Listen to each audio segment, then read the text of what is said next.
እንደ ሙሴ ሕግ ስግደት ለእግዚአብሔር ብቻ የሚሰጥ የአምልኮ መገለጫ ነው። ስለዚህ እነዚህ የሚለውን አንብብ ከፍ ብሎ ላውራ እንጂ እነዚህ ሶስት አይነት ስግደቶች ናቸው አልኩኝ ቅድም እኮ። ቀጥሎ ያላትን አረፍተ ነገር ሳለ ይሳቋ ወደ ለቅሶ ትቀየራለች። ስም አሁን ስግደት በመጽሐፍ ቅዱስ ውስጥ ለሰዎችና ለመላእክት ስግደት እንደተደረገ እናገኛለን። ኦኬ የሰገዱ ሰዎች አለ እያለ ነው። ኦኬ ኃጢአት ቢሆንም ስግደት እንደተደረገ እናገኛለን አለና ይህም የአክብሮት እንጂ የአምልኮት ስግደት እንዳልሆነ ልናስተውል ይገባል አለና የራስ መለስከኝ ነው አባት። ግን እግዚአብሔር ደግሞ ያው እንደዚህ ትዕቢተኛ የሆኑ ሰዎች ልባቸውን ከፍ ከፍ የሚያደርጉ ሰዎችን ማዋረድ እግዚአብሔር አምላክ ልማዱ ነውና እዛው ጋር ያው በቃ ከፍ ብላ አንብብ ሲባል በገዛ ቁንጨራ ያረዱኝ እንደተባለው በግልጽ በቃ እዛ ጋር ሲዋረድ እንመለከታለን። አሁን ሳቁ ጠፋ፣ ድንጋጤ ሆነ አይደል? የትኛው ምኑ ነው? ዝም በሉ ትላለህ፣ ሲያወሩ ደግሞ ደነገጡ ትላለህ። ክላሽ አያደርግም ኤፋ እኛ አንሰግድም በጉልበቴ በስጋዊ እንትን ጉልበታችንን አንጨርስም አለ እኮ ዘጋው። ጉልበታችንን አንጨርስም እኛ በመንፈስ ነው እንሰግደው አለ። በሐሳቡ ብቻ ነው።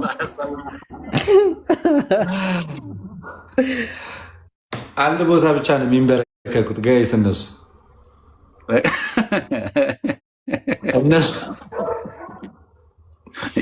ህዝቡንም ወንዶቹ አይደሉም። እሺ ረዝጉ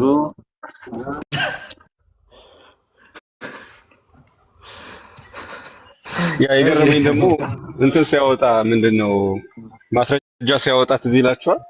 የአክብሮት እና የአምልኮ ብሎ ይቀይረዋል ማለት ነው። ለመላእክት ሲሰገድ እና ለቅዱሳን ያገኛችሁት መጽሐፍ ቅዱስ ይሄ ምንድነው ይለዋል፣ ለአክብሮት ይለዋል እና ራሱ መለሰው እና ይሁን ራሱ ዛጋ በጣም የሚገርም ነው ማለት። ከዚህ በፊት እኮ ስግደት ሁሉ ለአምልኮ ነው ብሎ የሚወስን ሰው ነበር ኤፍሬም። እና እንደውም ልደት እዚህ ያለኝና የወደድኩት ኤፍሬም እንዲገባ ፈልገ ነበር አይ ቲንክ መጀመሪያ እና ምክንያቱም እሱ ለአምልኮ ነው ብሎ የተከራከረበትን እኔም ትዝ ብሎኛልና ከዛ እኔ እኮ ለቁርባን ነኝ ኖ አሁን እዚህ ውስጥ አልገባም ምናምን አለ። ከዛ መረጃ ይከፍታል እኛ ለአክብሮትና ምናምን ብሎ ጭራሽ ክላሲፊኬሽን አመጣ። ጆ መጀመሪያ ሲናገር የነበረውን የሚያርም ማለት ነው። የዋዴ በደንብ እንደተናገርከው ስግደትን ከፋፍሎ መጽሐፍ ቅዱስ እንዴት እንደሚያሳይ ራሱ እዛ ትርጉም ላይ ማን ነው የሚያነበው? ኤፍሬም። ለማን ነው የሚያነበው? ለእኛና ለጆ። እና በጣም ደስ የሚል ነበር። እግዚአብሔር ይስጣቸው ነው። ዮሐዴ የሆነ ሰዓት ላይ ዮሐዴ ስታስነበው የነበረው የእነሱን ኮሜንታሪ ነበር። የእነሱን ኮሜንታሪ ነበር የሆነ ሰዓት ላይ ሲያነብ የነበረው እና ወደ ኋላ ተመልሶ ከመጀመሪያ ልጀምር ይላል።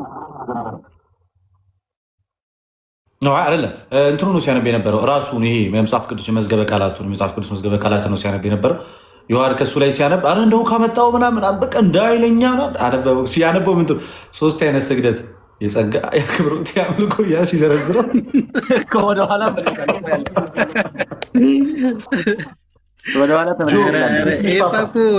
ልዩ ፍጥረት እኮ ግን ሞራሉ ደስ ይላል። ቆይ አስለቅሳችኋለሁ ይላል። አስለቅሳችኋለሁ። ቆይ ሁላችሁም ስቃችኋል አይደል? እኔ በ3 ደቂቃ ወደ ለቅሶ መቀየር ሰው ነኝ። እሺ ሳቅ ነው ለቅሶ መቀየር ትወጣለኛለህ። ጸጋ አለኛለህ። መጨረሻ ጭራሽ አላሳቀንም። ሲጨርሰው አንብቦ ጭራሽ ሳቀ።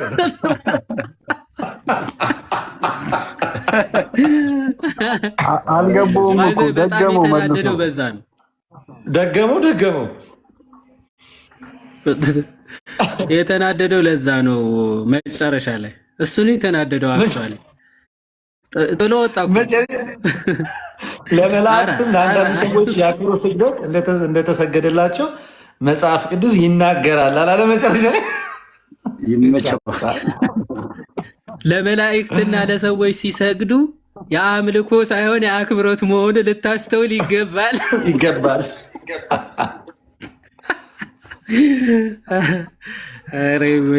መጀመሪያ እኮ ዮሐዴ ሲጀምረው እኮ ማንበብ ደስ አለው። ካመጣችሁትማ ምናምን ብሎ ቀላል ሲጨርሰው ግን ከፋው። እርስ በእርስ ነው ሲጀመር ዲቤት ያስገባችኋቸው።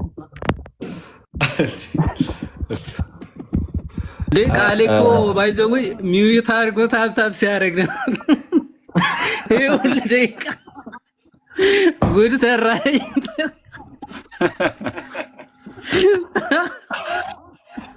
እዮባ ግቢ ፓፓ የበለ ያበልቼ ነበር ያለው እኮ ትናንት ዮኒ ማኛ ሲጠይቀው ሰምተሃል? ዮኒ ማኛ እየጠየቀው ኦርቶዶክሶች ክሊር አድርገውልኛል። አሁን ያልገባኝ የእናንተ ነው አለው እና የእናንተን ስግደት አስረዳኝ ይለዋል።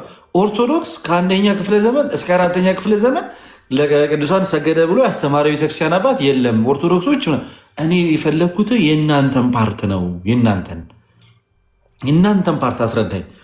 ኦኬ እንደ ሶሻል ሌላ የተመቸኝ ይባል የእንትና ሚም አንተ ያመሃል የሚለው የሸዋ ፈራ ቃሌ እኮ እንደዛ እኮ አንተ ኤፍሬምን እንደዛ ነው ያለው። ሊትራሊ አንተ ያመሃል አንድ ስ ይላል ከዘፍጥረት እስከ ራእይ ለተገለጠ ሳይገለጥ የሰገደ አለ፣ ሳይገለጥላቸው የሰገደ ዮኒ ማኛ ተገልጦ ግን እኮ ይሰገዳል አለ። ለማ ይለዋል ለዳዊት ማለት አይ ለዳዊት ተገልጦ ሰግዷል። እሱስ ምንድን ነው ይላል። ተሳስቶ አንድ ግለሰብ ተሳሳተ። አይ ጉባኤው ሙሉ የሰገደው ይባላል። ጉባኤው ሙሉ ተሳስቷል። ጭራሽ ዳዊት እኮ ሰጋጁ ዳዊት ነበር የመሰለው እንደዛ ዳዊት ቃሌስ ኑሃሚን የሰገደች መስራት ኧረ የመሰለኝ ምዕራፍ ነበር።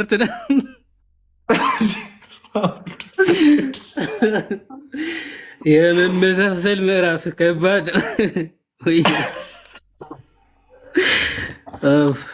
ይመቻችሁ። ፕሮቫ ይኖር በምን ስቅ ነበረ ግን ይመቸኝ ኮንፊደንሳቸው። ጌታ ዛሬ ባርኮናል። ውይይቱ እጅግ በጣም የሰመረ ነበር። በእነሱ ዲስሪስፔክት ብንደረግም ግን በውይይቱ ጌታ ክሶናል። የሚጽናኑበት ነገር በነገራችን ላይ እኮ ግን መጀመሪያ ዲቤት የገባቸው እነሱ ራሱ ሲወጡ ነው ታውቃለህ። አንዛዝተውታል። ገና ለመጀመር ዲቤቱን ገና ለመጀመሩ ውይይቱን አንዱ የሆነ ሀሳብ ሲያነሳ ስንት ሰዓት እኮ እንደሄደ አውቆታል እኮ እንደሚበላ እንደ ክርስቲያኖች ይላል። የሌለ እኮ ቶፒክ እንደ ክርስቲያን ስማ ልደትሻ እኔ ደግሞ የገረመኝ የዮኒ ራሱ ገርሞት አረ ለእናንተን የሚያዋጣው ዝም ብላችሁ ግቡ እንደተበሉ ገብቶት ምን አልሽዋል? ዮኒ እንደዛ እንትን እነሱ ራሱ እንደተበሉና ውይይቱ ጥሩ እንዳልነበረ የገባቸው ቤታቸው ከፍተው ሲያወሩ ነው። ሪፍሌክሽን እየሰጡ ከታች ሲጀመር እናንተ እዛ ግን ምን ትሰራላችሁ ብለው ሲቀጠቅጣቸው ዮኒ ፌር አልነበረም ማለት ነው አሉ እና ከባድ ነው። እዚህ ሚዲያ ላይ እንደነሱ የሚያዝናና ፍጥረት እግዚአብሔር በሚያውቀው በጣም በበርካታ ውይይቶች። አረ አንድ ልጅን ሳላመሰግን አላልፍም ጋይስ። አልፋ የሚባል ልጅ ታውቀዋለህ? አሁን ሪከርደር ነው። ኤዲቶቹን አይታችኋል? ፓፓ የአልፋን አልፋ የረሳሁትን ውይይት እኔና ሙለታ ያደረግነው ውይይት አምጥቶ በምን አይነት መንገድ ኤዲት እንዳደረጉ አላውቅም። የጋዲና የአማንን ውይይት አይተህ ታስታውሳለህ? እሱ የሰራው ልጅ ነው እንደ አልፋ አድናቂ ነኝ። እግዚአብሔርን አልፋ ትችላለህ ፓፓ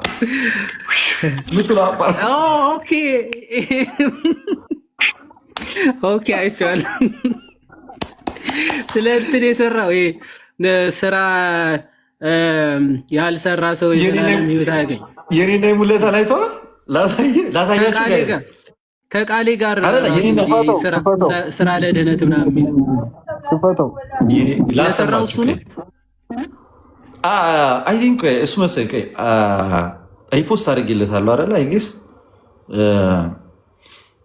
በጣም የተዝናናሁት በዚህ ልክ የሰው ኤዲት በዚህ ልክ እንዴት ፐርፌክት አድርጎ ሰው ኤዲት ያደርጋል። ኤዲት ሲያደርግ በዚህ ልክ ፐርፌክሽን አይ ኔቨር ኤክስፔክት። በጣም ብዙ ሪፖስት አድርጌያለሁ እኔ ጋይስ። በቃ አስደመመኝ። ይኸው ጋይስ ነው ካሜራውን ላዞርላችሁ መሰለኝ፣ ወደዚህ ላድርግና ከዚህ በፊት እኔና ልደት በነበረን ውይይት በራሱ ስራ ለድህነት እንደማያስፈልግ ራሱ ኤፌሶን ጠቅሶ አብራርቷል። ስለዚህ ስራ ለድህነት ያስፈልጋል የሚል ነገር ካለ ማሳየት ነው። የመጀመሪያውን ውሸት ላጋልጥ። ስራ የሌለው እምነት በራሱ የሞተ ነው አይደለም? የሞተ ነው፣ ግልጽ ነው። ስለዚህ እምነት ስራ ያስፈልገዋል ያስፈልገዋል እንዴ? ያስፈልገዋል። ምን ጥርጥር አለ? እምነት ብቻ የሚለው ትምህርት አጋንንታዊ ነው እያሉ ፍሬ የማያፈራ ከሆነ የሞተ ነው። እውነት ነው። ፍሬ ከሌለው የሞተ ነው ካል ፍሬ ካለው ሕያው ነው እያልክ ነው። ትክክል። አንተ ከንቱ ሰው እምነት ከስራ ተለይቶ የሞተ መሆኑን ልታውቅ ትወዳለህን? አያችሁ፣ አንድ ሰው እምነትና ስራ ለይታ አሳየኝ ሊራሱ አይችልም። እንዴት ተለያዩዋል? ራሱ ያዕቆብ ሲያስተምር እምነትና ስራ ለይቶ ማስቀመጥ አይቻልም እያለ ነው አይደለ? በማብራሪያ እንረዳ። እምነትና ስራ ለይቶ ማስቀመጥ ይቻላል አይቻልም? እኮ አይቻልም እኮ ብያለሁ። በስራ የማይገለጥ በስራ የማይታይ በስራ ህይወት የሌለው ከሆነ የሞተ ነው። አሁን አብርሃም አምኖ ብቻ ልጅህን ሰዋልኝ ሲለው እግዚአብሔር አይ ብሎ አሻፈረኝ ብሎ ባክ ቢያደርግ ኖሮ ቀድሞ የያዘው እምነቱ ምን ያለ ነው ማለት ነው? እምነቱ የሞተ ነው ማለት ነው። የመጀመሪያ ጥያቄ የአብርሃም ጽድቁ የተፈጸሙ በምንድን ነው? በስራ። ባለሞታይቷ ረሃብ የጸደቀችው በምንድን ነው? ያዕቆብ እንደሚለው ነው። መልእክተኞቹ በሌላ መንገድ በመስደዷ ጸድቃለች አልጸደቀችም? ጸድቃለች። እሱ ደግሞ እምነቷ ነው። ስለዚህ በስራ ጸድቃለች ማለት ነው። ለመጽደቅ አንሰራም። አንተ ላትሰራ ትችላለህ። ያዕቆብ እና ክርስቲያኖች ግን ይሰራል። ኢሞሽናል ዳሜጅ ብቻ የሞተ ትምህርት ነው ብለው ከዚህ ነው ብቻውን መቆም ስለማይችል። ሌላኛው አይ እንዳይሞት ሳይሆን ያው ሲሆን ያፈራል ነው። እንዳይሞት አይደለም ፍሬ ዛፍ ፍሬ ያፈራው እንዳይሞት አይደለም። አሁን ቆንጆ መጥተህ አቦካው። የሚገርምህ አንተ አይደለም በመጽሐፍ ቅዱስ ላይ በግብርና እንኳን ተሳስተሃል። ከዚህ በፊት ሌዲ ባይባል ይዋል አንተ ራሱ ግፍ በግብርና ትላለህ። እንዴት ሳቶ በእናትህ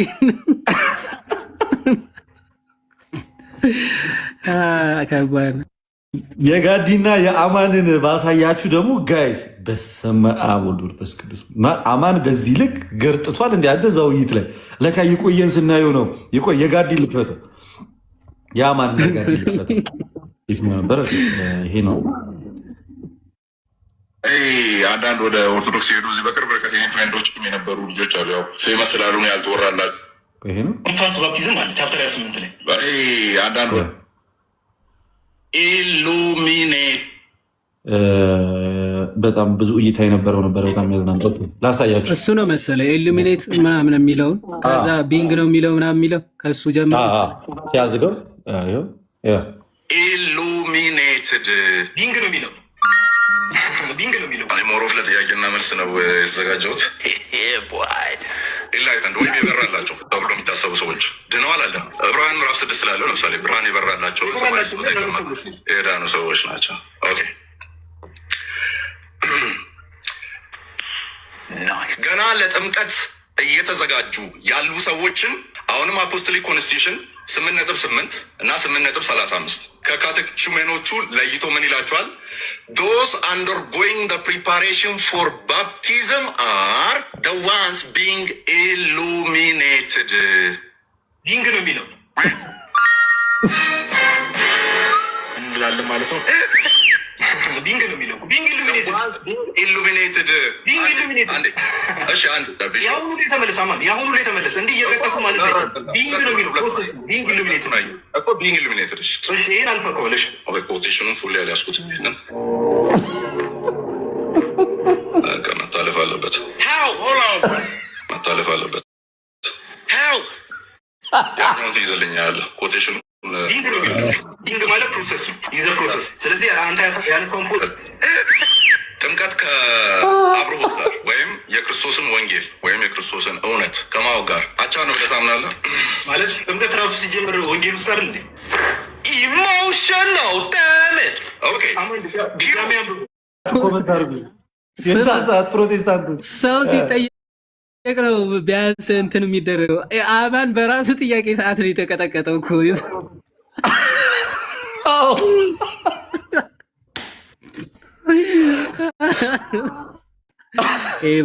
መስሎኛል እያለ አይ የለም ያየው መስሎኛል። በቃ ነው። እኔ የሆነ ሰዓት ላይ ማለት ነው አሳዘነኝ። ኦኬ የለም ማለት ነው። በቃ ከዛ እኔ ሞሮፍ ጥያቄ ላይ ነው የተዘጋጀሁት እንጂ ውይይቱ ላይ አይደለም አላለ።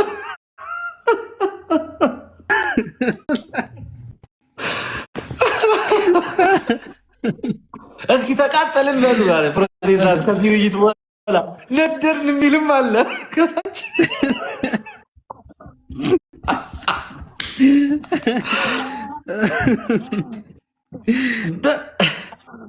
የኔና የቃል ላሳያችሁ።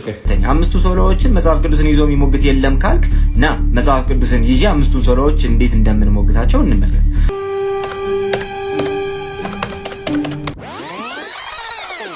ሰው በመልካም ስራ በጥንቃቄ ባይጸና ምን ይገጥመዋል? ይጠፋል። ስለዚህ መልካም ስራ የሌለው ሰው ይጠፋል ማለት ነው። መጽሐፍ ቅዱስ ላይ መልካም ስራ ለደህንነት አያስፈልግም ተብሎ የተነገረ ክፍል አለ። አውጣና ሰ መልካም የዘላለም ሕይወትን ለመውረስ መልካም ስራ አያስፈልግም ብዬ እኔ ክሬም አድርጌያለሁ እንዴ? ሰው በመንፈስ ሲዘራ የዘላለም ሕይወት ያድናል አያድንም? ኧረ በደንብ ያድናል። አሁንም 10 በ10 ጣት ይፈርማለሁ። ከአንተ ራሱ ጣት ተበድሬ ይፈርማል። ስራ የተለየው እምነት የሞተ ነው ማለት እንችላለን ማለት ነው። መልካም ስራ ከሌለ ሞቷል ኦልሬዲ። እምነት ብቻን እዚሁ ራስ ቀበርከው። ወንድሞቼ እምነት አለኝ የሚል ስራ ግን የሌለው ሰው ቢኖር እምነቱ ምን ይጠቅመዋል? እምነቱስ ሊያድነው ይችላልን? እምነት ብቻ ገደል ገባ። ሁለታችሁም ስራ ለዲናት ነው ብላችሁን እንደ የገባችሁት ሁለታችሁም አከና ሊደተ ቃል ገቡ ነው እኮ የመሰለኝ እንትን በኮስት ማለት ነው። ቃላት ያሰማልን ለሁለታችሁም። ወንድማችን ቃል የቀረው በንስሐ መመለስ ነው፣ እውነቱን ለመናገር ማለት ነው። እኔ መልካም ስራ ለዘላለም ሕይወት ያስፈልጋል ያለ ጭራሽ እኔ ፕሮቴስታንት እኔ በጌታ ለዘላለም ሕይወት መልካም ስራ ያስፈልገናል። ይሄ በጣም ትልቅ ኮንፌሽን። ሁለታችሁ ቃል ያሰማል።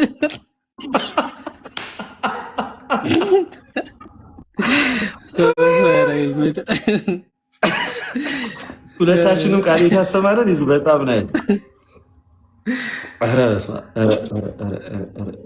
እነዚህ ሰዎች እግዚአብሔር እስማ አቡነ መንፈስ ቅዱስ ምንም ባይዘው አሁን ብትጠይቀው ተመልሰው ሲጀመር ማን ነው ስራ ለድነት ያለው ነው የሚል አመለች። ከዛን ሰዓት እኮ እነዚህ ቪዲዮዎች ተደብሜ ነበር። ክፈቷቸው። ዲቤት ሊጀመር ሲል እነዚህ ቪዲዮዎች መጀመሪያ እንደ ስታርተር ክፈቷቸው፣ መታየት አለባቸው። ግድ ይለዋል። አሁን እኮ ግራ ገብቷቸዋል። ስራ ለድነት እንበል አንበል የሚል እኮ ግራ ገብቷቸው እኮ ገና አልወሰኑም እኮ። አሁን ባይዘው ከዛ በኋላ በቃ ከዛ በኋላ ራሱ ተነስተ ያውቃል ይሄ ጉዳይ። እኔ ሰምቼ አላውቅም ነው። እኔ እኮ የሆነ ታይም ላይ ዮሐድን ማስፈራራት ሲጀምር እግዚአብሔርን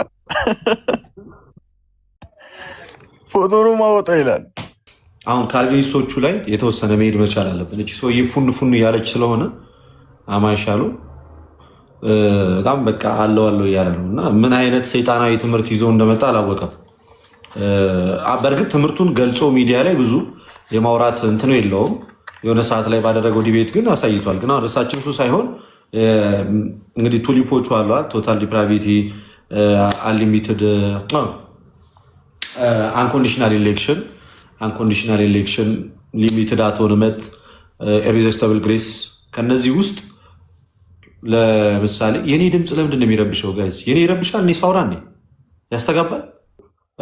አንድ የቺን ሀሳብ ላንሳና ከዛ ወደ እናንተ እንትን እላለሁ እና ከዛ ውስጥ ለምሳሌ ከቱሊፖቹ በዋነኝነት ሊሚትድ አቶንመንት ወይም ደግሞ ውስን ቤዞት የሚለው ክርስቶስ ኢየሱስ ከሰራው የማዳን ስራ አንጻር ውስን ቤዞት የሚለው ክርስቶስ ኢየሱስ ከሰራው የማዳን ስራ አንጻር ክርስቶስ ኢየሱስን እጅግ በጣም እግዚአብሔር አምላካችንንም እንዲሁም ጌታ ኢየሱስ ክርስቶስን እጅግ በጣም ጨካኝ የሚያደርግ እግዚአብሔር አስቀድሞ ለመረጣቸው ብቻ ውስን ግለሰቦች ነው ልጁ ክርስቶስን ወደ ዓለም የላከው።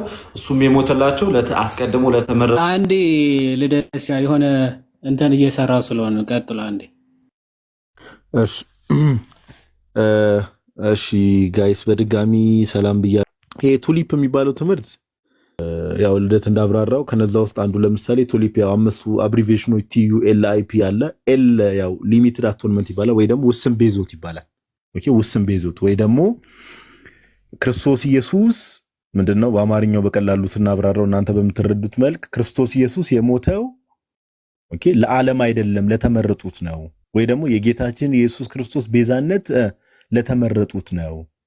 ስለዚህ ክርስቶስ ኢየሱስ ኢቨን ሁላ ልደት የምታስታውስ ከሆነ ምን ተብሎ ሁላ ሞክ ይደረግ ነበረ?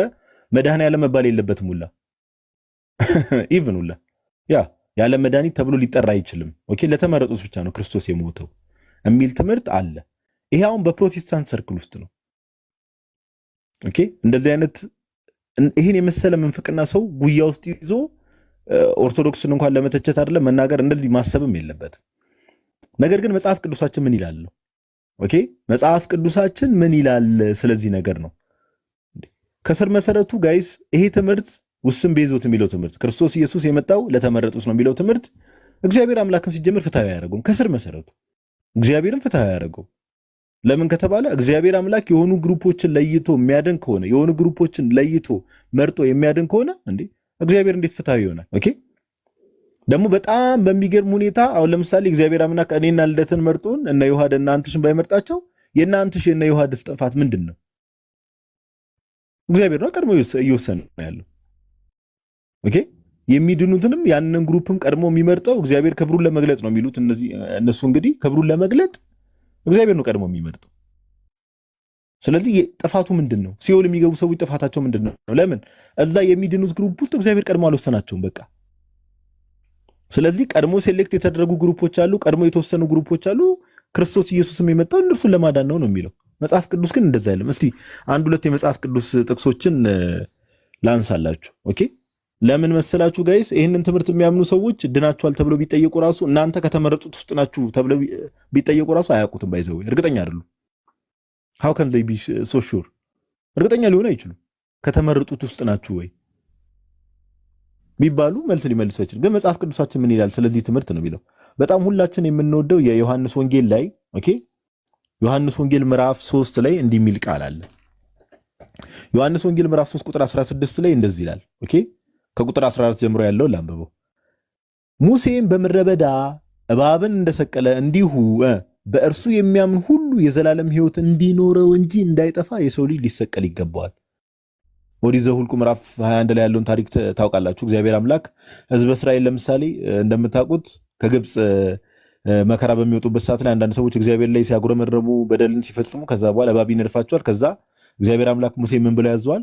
ከተቀጠቀጠ ናስ እባብ ስራ፣ ከዛ ያንን እባብ የሚያዩ ሰዎች ይድናሉ ተባለ። ፍጻሜው ለማን ነው? ለጌታችን ለኢየሱስ ክርስቶስ።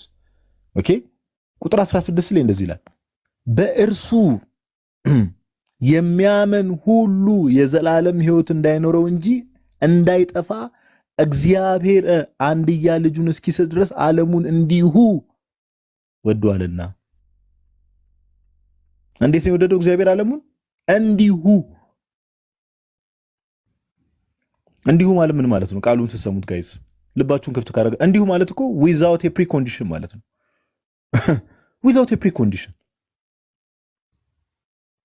ከዛ ካልቪኒስቶች ይመጡና መጽሐፍ ቅዱስን ቡቸር ማድረግ የለመዱ ሰዎች ናቸው። እንደተለመደው ዓለም እዚህ ጋር የተባለው እንደው የተመረጡት ነው ዓለም ብሎ መጽሐፍ ቅዱስ የሚጠራው ይሏቸዋል እንዴ። ኦኬ እግዚአብሔር ግን እንዴት ነው ዓለሙን እንዲሁ ነው የወደደው? እንዲሁ ዓለምን እንዲሁ ስለወደደም አንድ ልጁን ላከልን። ስለዚህ ይሄ ነገር እግዚአብሔርን ከስር መሰረቱ የሚያፋልስ እምነት ነው፣ ትምህርት ነው። ማንን? ነገር እግዚአብሔርን የሚያፋልስ። እግዚአብሔር ፍቅር ነው ብሎ ሰው መናገር ይችላል ጋይስ? እስቲ ባይዘዌ እግዚአብሔር ፍቅር ነው ብሎ ሰው ሊናገር አይችልም። እንዴት ሊናገር ይችላል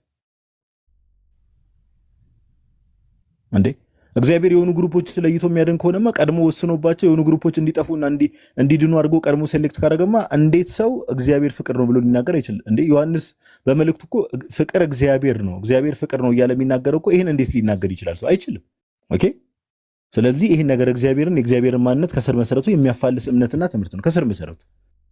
ከስር መሰረቱ የሚያፋልስ ነው። ኦኬ ሜቢ ወደ አይ ቲንክ ኮሜንት ላይ ብዙ ሰዎች እፎይ አካውንቱ ተዘጋያሉ ስለሆነ ወደሚቀጥለው ሐሳብ ከመሄዴ በፊት የእፎይን አካውንት ምናምን ነገር ኮፒ ሊንክ ሪፖስት አድርጉ። እንግዲህ ሜቢ አላውቅም፣ ሙስሊሞች ሪፖርት አድርገው አዘግተውበት ነው የሚሆነው ሞስት ፕሮባብሊ አምናሹር። ኮሜንት ላይ እንደዛ የለቅሶ ኢሞጂም እየላካችሁ ያላችሁ ሰዎች አላችሁና ኮፒ ሊንክ ሪፖስት አካውንቱን ለማድረግ ሞክሩ በተቻላችሁ መጠን። እና ደግሞ የልደትም እዚሁ እንዳይደገም የለቅሶ ኢሞጂ አትድገሙ እዚህም እናንተ ሰዎች እና ቤቱን ኮፒ ሊንክ ሪፖስት አድርጉለት፣ ይከፈታል። ምንም መከፈቱ አይቀርም። ያው ላይቭ ላይ ነው የሚሆነው እንጂ ኮምፕሊትሊ ብሎክ ተደርጎ አይመስለኝም። ኦኬ እና ወደሚቀጥለው ሀሳብ ሊድ አንድ ሀሳብ ልጨምርና ከዛ በኋላ ለወንድሞችም ያው አጠራጠር ያለው ሀሳቦችን ባኪን ፎርዝ ለማንሳት አንድ ሀሳብ ልጨምርላችሁ። እግዚአብሔር ዓለሙን እንዲሁ ነው የወደደው። በቃ ኦኬ እግዚአብሔር ዓለሙን እንዲሁ ነው የወደደው። አንድ መልእክት ደግሞ ቅዱስ ጳውሎስ የሚያነሳውን ሀሳብ ልጨምርላችሁ። አንደኛ ጢሞቴዎስ ምዕራፍ 2 ላይ እንዲህ የሚል ቃል አለ። ከቁጥር 1 ጀምሮ ስትመለከቱ አንደኛ ጢሞቴዎስ ምዕራፍ 2 ከቁጥር 1 ጀምሮ እንደዚህ ይላል። እንግዲህ እግዚአብሔርን በመምሰልና በጭምትነት ሁሉ ጸጥና ዝግ ብለን እንድንኖር ልመናና ጸሎት፣ ምልጃ፣ ምስጋናም ስለ ሰዎች ሁሉ ስለ ነገስታትና ስለ መኳንንትም እንዲደረጉ ከሁሉ በፊት እመክራለሁ ይላል። ቁጥር 3 ላይ እንደዚህ ይላል። ሰዎች ሁሉ ሊድኑና እውነትን ወደ ማወቅ ሊደርሱ በሚወድ በእግዚአብሔር በመድኃኒታችን ፊት መልካምና ደስ የሚያሰኝ ይህ ነው። ኦኬ ስለ እግዚአብሔር ሲናገር ምን አለ ቅዱስ ጳውሎስ? ሰዎች ሁሉ ሊድኑና እውነትን ወደ ማወቅ ሊደርሱ በሚወድ እግዚአብሔር ስለዚህ ፍላጎቱ ምንድነው? ኦኬ እግዚአብሔር ፍላጎቱ ምንድነው? ሰዎች ሁሉ እንዲድኑና ወደ እውነት እንዲመጡ ነው። ሰዎች ሁሉ ነው የሚለው። ስለዚህ እግዚአብሔር ፍላጎቱ ነው። ስለዚህ ይሄ ባይትሰልፍ ይሄ ጥቅስ ራሱ እግዚአብሔር ቀድሞ ወስኖ የሚድኑ ሰዎችን ወስኗል። ከዛ ያን የመረጣቸውን ሰዎች ደግሞ ሴሌክት ያደረጋቸውን ሰዎች ነው የሚያድነው። ጌታም ለማዳን የመጣው እነዛን ግሩፖች ነው የሚለውን ትምህርት ባይትሰልፍ ዲባንክ ያደርጋል። ለምን? እግዚአብሔር ሰዎች ሁሉ እንዲድኑና እውነትን ወደ ማወቅ እንዲደርሱ ይፈልጋል፣ ይወዳል። ኦኬ ይወዳል። ስለዚህ እንደዚህ አይነት ትምህርቶች ይሄ ምንም ይሄ በቃ እኛ እንደዚህ አይነት አምላክ አናውቅም፣ እውነት ለማውራት አናውቅም። ኦኬ እኔ ምንም በማላውቀው ሁኔታ እንደው ክብሩን ለመግለጥ ብሎ ቀድሞ እኔ የሆነ ቦታ እንድገባ ገነት ልግባ ሲሆን ልግባ ቀድሞ ወስኖብኝ እኔ ምንም በማላውቀው ነገር አሁን የምፍጨረጭርበትን እንደዚህ አይነት ክርስትና የሚለም እንደዚህ አይነት አምላክ አናውቅም። እንደዚህ አይነት አምላክ መከተልም አንፈልግም። ኦኬ እኛ የምንከተለው የምናመልከው አምላክ ፍትሃዊ የሆነ አምላክ ነው። ኦኬ ሰዎች ሁሉ እንዲድኑ የሚፈልግ እኛ ስንወደው ስንቀርበው የበለጠ የሚቀርበን እና ድነትን ደግሞ ለሁሉም የድነትን በር ለሁሉም የከፈተ አምላክ ነው የምናውቀውና ከዚህ አንጻር ነው ልትሻና ይሄ እንደው የውስን ቤዞት የሚለው ትምህርትም አጠቃላይ እግዚአብሔር ቀድሞ የሚድኑትን ወስኗል የሚለው ትምህርትም ባይትሰልፍ ኢ መጽሐፍ ቅዱስ የሆነ ትምህርት ነው ብሮስኪ። ኤግዛክትሊ ለዛ ነው በጣም በፕሮቴስታንት ውስጥ ካለ ውስጥ እንግዲህ አንደኛው ትልቁ ዲኖሚኔሽን ነው እንግዲህ ካልቪኒስቶች ወይም ሪፎርመር ቴዎሎጂያን ብለው ራሳቸውን የሚጠሩት ማለት ነው። ኢትዮጵያ ውስጥም በርከት ያሉ ቁጥር ያላቸው ሰዎች አሉና ሌሎችንም ወደዛ ነገር የመሳብ ነገር አለው። እንዳያችሁት እነዚህ በአብሪቬሽን የተቀመጡት ቱሊፖቹ ቲ ቶታል ዲፕራቪቲ ዩ እንግዲህ አንኮንዲሽናል ኤሌክሽን እየተባሉ የተዘረዘሩት ከነዛ ውስጥ ደግሞ አንኮንዲሽናል ኤሌክሽን ማለት እግዚአብሔር በቃ ጥያቄ በሌለበት ሁኔታ የፈለገውን ሰው ፒክ እነዚህን ይመርጣል፣ ለነዛ ይሞታል። ሌሎቹ እንዳለ ወደ ክርስቶስ ማለት ነው የሚሞተው በስጋው፣ ሌሎቹ ከዛ ወደ ዘላለም ጥፋት ይገባሉ የሚል አስተምሮ ነው እና ምን ያህል አጋንንታዊ እንደሆነ እንድትረዱት ነው። ከዚህ ላይ እዚህ ትምህርት ውስጥ ያሉ ሰዎች በእርግጥ ደፍረው ብዙ ጊዜ ፊት ለፊት መጥተው የማውራት እንትን የላቸውም። እንደዛ የማያደርጉበት ዋነኛ ምክንያት ምንድን ነው? ትምህርቱ በጣም የሚያሳቅቅና ትምህርቱ በጣም የሚያሳፍር ነው። ከዛ አንጻር ነው ምን ማለቱ ሊሚትድ አቶንመንት ማለት ወይም ውስን ቤዞት ጋዲ ሲያብራራው እንደሰማችሁት አስቀድሞ እግዚአብሔር ለመረጣቸው ጥቂቶች ብቻ ነው ክርስቶስ ኢየሱስ በመስቀል ላይ ምን ያደረገው ዋጋ የከፈለው የሞተው ነፍሱን አሳልፎ የሰጠው አስቀድሞ ለተመረጡ ጥቂቶች ናቸው። ሌሎቹ እንዳለ ወደ ምን የሚገቡ ናቸው ነው ወደ ዘላለም ጥፋትና እሳት የሚጣሉ ናቸው የሚል ትምህርትን የያዘ ነው እና ምን ያህል እግዚአብሔርን ጨካኝ አምላክ አድርጎ የሚስል እንደሆነ በዚሁ መመልከት ትችላላችሁ። ይሄ ነው ፕሮቴስታንቲዝም የመጽሐፍ ቅዱስን ሀሳብ አልያዘም። ግልጽ የሆነ መረዳት የላቸውም። የራሳቸውን ሀሳብ እንጂ የመጽሐፍ ቅዱሱን ሀሳብ አላገኙትም ብለን የምንናገርበትም ዋነኛ ምክንያቱ ይሄ ነው። ዮሐዴ ተመልሰሻል? አንትሽ በጣም ኔትወርክ ከተመለስ አንትሽ እያስገባት ኔትወርክ ይሰማል። ቀጥል ዮሐዴ ይሰማል። ኦኬ አሁን የካልቪኒስቶች አሁን ብዙ ጊዜ እንደምናውቀው ውስን ቤዞት የሚለው ከእግዚአብሔር ባህሪ አንጻር በጣም የማይስማማ ከመሆኑ አንጻር እግዚአብሔር ፍቅር ነው የሚለው ባህሪውን ራሱ ጥያቄ ምልክት ውስጥ የሚያስገባ ትምህርት ነው። እግዚአብሔር ፍቅር ነው ሲባል ማን ነው የሚያፈቅረው? ሁሉንም ያፈቅራል ማለት የሰው ልጆቹን ሁሉ ከለር፣ ጎጥ፣ ብሔር ምናምን ሳይመርጥ ሰዎችን ሁሉ ይወዳል እግዚአብሔር አምላክ። ኦኬ ባይ ዲፎልት መላእክትንም ይወዳቸዋል። ሰይጣንም ባይዘወይ ንስሐ የማይገባ ትዕቢተኛ ስለሆነ እንጂ ሰይጣንም ይወደዋል እግዚአብሔር። ግን እሱ ወደ ንስሐ የሚመለስ ልብ የለውም። በትዕቢት የተወጠረ ባይዘው በጣም ከባድ ነው፣ በንስሐ የማይመለስ። ለዛ ነው እናንተ የአባታችሁ የዲያብሎስ ናችሁ ብሎ ክርስቶስ አይሁዳውያን ሲናገር ምን እያለ ነው? ልባቸውን አደንድ ነው። በትዕቢት የተወጠረ ሰው ለመቀበል ለትህትና የተዘጋ ልብ ስለሚኖሩ ነውና እግዚአብሔር አምላክ ግን ፍቅር ነው፣ በባህሪው ፍቅር ነው። ስለዚህ ይህንን የእግዚአብሔር ባህሪ ጥያቄ ምልክት ውስጥ የሚከት ነው። እግዚአብሔር ዝም ብሎ በራሱ ሉዓላዊ ነፃ ፈቃድ ወይም ደግሞ በራሱ ሉዓላዊነት የሚፈልጋቸውን የተወሰኑ ሰዎችን መርጧል። ስለዚህ ለነሱ ብቻ ነው የሞተው የሚል ትምህርት ነው ያላቸው። ያው የፓስተር ስሜ ታደሰ የተከዳ እውነትን ታውቁታላችሁ። የተከዳ እውነት የአማን ሻሎም ፓስተር ማለት ነው። እዛ ገጽ 53 መጽሐፉ ምን ብሎ ይናገራል? ስለ ክርስቶስ ይሄ ውስን ቤዞት የሚለው ወይም ደግሞ ሊሚትድ አቶንመንት የሚለውን ክፍል ሲያብራራ ሊሚትድ አቶንመንት ስንል ክርስቶስ የሞተው ለማን ነው እያልን ነው ብሎ ሲናገር ሶስት ነገሮችን እያልን አይደለም ብሎ ይናገራል። ምን ክርስቶስ የሞተው ያለ ልዩነት ሰውን ሁሉ ሊያድን ነው አንልም፣ አይባልም። አሁን በእነዚህ በካልቪኒስቶች አስተምሮ መሰረት ክርስቶስ አሁን ለሰው ልጆች ሁሉ ሞቷል ማለት ይችላሉ? አይችሉም። ቀጥለውም ክርስቶስ የሞተው ለእከሌና ለእከሊት ነው አንልም፣ አይባልም ይላሉ። ለምሳሌ አንድ ሰው መጥቶ ክርስቶስ እኮ ለመኩም፣ ለጋዲም፣ ለልደትም፣ ለቃልም፣ ለያሬድም ሞቷል ማለት ይቻላል? አይቻልም። በካልቪኒስቶች ትምህርት ማለት ለእከሌና ለእከሊት ሞቶላቸዋል ተብሎ ራሱ ሊነገር አይችልም፣ አንልም ማለት። ለመዳን የሚያስችል አቅምን በሰው አኑራልም አንልም ማለት ሊድኑ የሚችሉበትን ጸጋ ወይም ደግሞ አቅም ደግሞ በሰው ልጆች ላይ አኑሯልም አንልም። ታዲያ ምንድነው የምንለው ይላሉ? ክርስቶስ የሞተው ለተወሰኑ ሰዎች ነው እንድንል ግድ ይለናል። ክርስቶስ የሞተው ለማን? ለተወሰኑ ሰዎች ነው እንድንል ግድ ይለናል ይላል። ከዛ ለምን እንደማይባል ምክንያቱ ምናምን እዚህ ጋር ያብራራል ማለት። ቀጥሎ የመጀመሪያው የማንልበት ምክንያቱ ክርስቶስ ለሰው ሁሉ ከሞተ የሚጠፋ የለም ማለት ነው ብለው ይናገራሉ።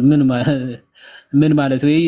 ሳሊቬሽን ራሱ እኮ መዳን እኮ ክርስቶስ ስራውን ለሰው ልጆች ለፍጥረታት ሁሉ ሰርቷል ማለት እኮ ባይነሰሲቲ በቃ እነሱ የሚያምኑት ምን መሰላችሁ? በቃ የመረጣቸው ምንም ማድረግ አይችሉም። በቃ በድኖች ስለሆኑ ነፃ ፈቃድም የላቸውም። ለእግዚአብሔር ጥሪ ምላሽ ራሱ ሪስፖንስ መስጠት ራሱ በጭራሽ ስለማይችሉ በቃ እነ ከሌን መርጫቸዋለሁ እነሱን አድኛቸዋለሁ ብሎ መጀመሪያ ሪጀነሬት ያደርጋቸዋል ወይም ደግሞ ይወልዳቸዋል አስቀድሞ። ከዛ በኋላ ያሳምናቸዋል። ከዛ በኋላ ነው በቃ የሚድኑት። እንደዛ ነው ስቴጃቸው ራሱ ሪጀነሬት፣ ከዛ በኋላ ፌዝ፣ ከዛ በኋላ ድህነት ብለው ነው የሚያምኑት። ገልብጠው መጽሐፉን ማለት ነው። ከዚህ አንጻር ነው የሚያዩት። ይሄ በጣም ከመጽሐፍ ቅዱስም ከእግዚአብሔር ከአባቶችም ትምህርት በጣም የራቀ ትምህርት ነው ማለት ነው። ስለ እግዚአብሔር ዘላለማዊ ድንጋጌ ወይም ደግሞ ስለ እነዚህ ሰዎች ስለ አመራረጡ ሲናገር እዚህ ዌስት ሚኒስተር ኦፍ ኮንፌሽን የእምነት መግለጫቸው የእግዚአብሔር ዘላለማዊ ድንጋጌ ወይም ደግሞ ዘላለማዊ ውሳኔ ላይ ምን ይላል? ተመልከቱ። በእግዚአብሔር ድንጋጌ ለክብሩ መገለጫ አንዳንድ ሰዎችና መላእክት ለዘላለም ሕይወት ሌሎቹ ለዘላለም ሞት አስቀድሞ በእግዚአብሔር ምን ተብለዋል? ተወስነዋል ይላል። አስቀድሞ ስለተወሰነባቸው የሚጠፉትም አስቀድሞ በእግዚአብሔር ተወስኖባቸዋል። የሚድኑትም አስቀድሞ በእግዚአብሔር ዘላለማዊ ድንጋጌ ውስጥ ስለተወሰነባቸው ከመላእክትም ከሰዎችም ማለት አስቀድሞ ተደንግገዋል ወይም ደግሞ ተወስኖባቸዋል ብለው ይናገሩና በሚገርም ሁኔታ ሕፃናትም ጭምር በቃ ቀድሞ ካልተመረጡ በስተቀረ ድህነት እንደማያገኙ በግልጽ ይናገራሉ። እዚህ ጋር ስለ ውጤታማ ጥሪ ሲናገሩ የተመረጡት ሕፃናት በሕፃንነታቸው ቢሞቱ መቼና የት እንዴትም ለመስራት በፈቃዱ በሚወስነው በመንፈስ ቅዱስ በኩል ዳግመኛ ይወለዳሉ ይላል። ሕፃናት ሆነው የተመረጡ ከሆነ መቼ በምን ሰዓት ምናምን በማይታወቅ መልኩ መንፈስ ቅዱስ ዳግም ይወልዳቸዋል። ሕፃናትም ማለት ህፃናትንም ጭምር። ሰው እንደዚህ አይነት ትምህርት የሚያስተምር ነው የካልቪኒስቶችን አስተምሮ ማለት ነው። ሰው እንደዚህ አይነት ትምህርቶች የሚያስተምር ከሆነ መጽሐፍ ቅዱስ የምርም እግዚአብሔር ይህን ያክል ጨካኝና የሆኑ በሰዎች እንግዲህ ያለምንም መስፈርት ጋዲን ከልደት ሊመርጥበት የሚችልበት ምንም መስፈርት ሳይኖረው ልደትን አድኖ ጋዲን ለዘላለም ፍርድ ሊወስንበት ይችላል። መስፈርቱ ምንድነው? በቃ ሉዓላዊነት ነው። ለክብሬ ስል ልደትን መርጬ ጋዲን ተውኩት ማለት ይችላል። ይሄ ቀልድ ነው እንዴ? ዘላለማዊ ህይወትን ወይም ደግሞ ለዘላለም እየተሰቃየ እንዲኖር ጋዲ አልመርጥም ብሎ ስለምን ክብር ነው እየተወራ ያለው? ኦኬ፣ ስለምን ክብር ነው እየተወራ ያለው? በጣም የሚገርም አክቹዋሊ ብሮስኪ ምሳሌ ነው እና መጽሐፍ ቅዱስ ግን ምን ብሎ ይናገራል? ለምሳሌ ራእይ ምዕራፍ 3 ላይ መጽሐፍ ቅዱስ እንዲህ ብሎ ይናገራል። ይሄ ቃል በቃ ጀስት ድራማቲክ ያደርገዋል ማለት ነው።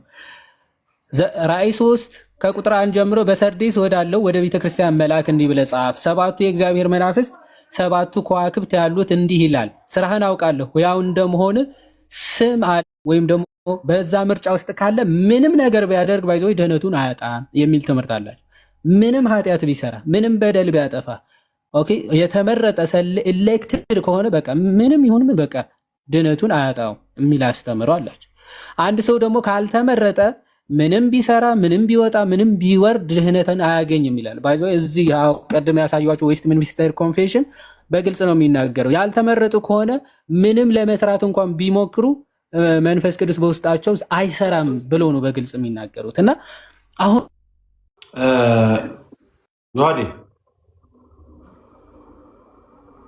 ያለ ወይም ደግሞ አጽና ሊሞት ያላቸውን የቀሩትን ነገሮችን አጽና እያለ ለምን